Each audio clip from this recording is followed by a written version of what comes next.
I've been digging into this recently, and even though nobody really seems to care about this topic, I've uncovered a few things that might help make sense of Cavitnak. From what I can tell, he's a producer based out of Washington State, most likely Seattle, and he keeps an intentionally mysterious profile. The centerpiece of his identity seems to be the strange industrial, medicinal, pharmaceutical footage that accompanies his work. At first glance, it's tempting to think that this material is all original, being recorded by Cavitnak himself, but the deeper I looked, the more complicated it became. These clips give the impression of authenticity. They all look like they could have conceivably been shot by the same person with the same camera. He's even responded to some TikTok comments with follow-up videos that reuse props and settings seen in earlier posts. That sort of continuity might suggest that he has direct access to the equipment and locations we're seeing. On the other hand, the possibility remains that he's simply re-editing long stretches of medical training films, stock archives, or other obscure footage. Uploading different sections over time could easily create the illusion of an ongoing production. The appearance of people in these videos seems to complicate things further too. In one sequence, everyone looks to be of East Asian descent, while in others they're all just regular white people. The variation hints at multiple sources rather than just a single controlled environment. The machinery itself can range widely.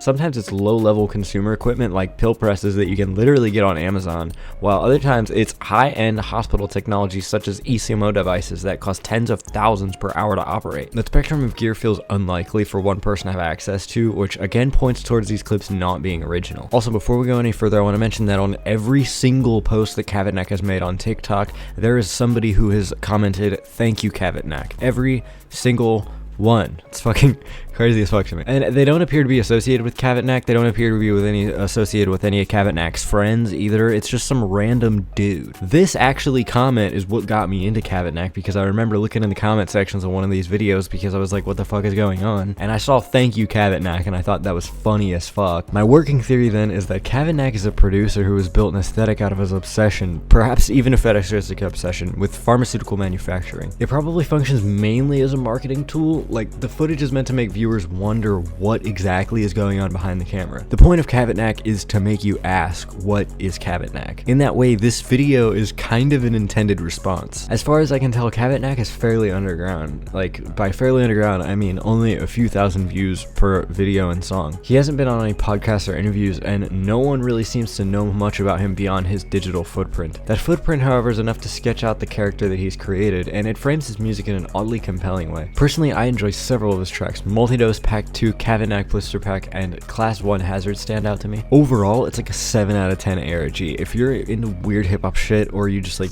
really want to witness the manufacturing of pharmaceuticals, watch or listen to Cavitnak sometimes. I can guarantee it'll be an interesting experience.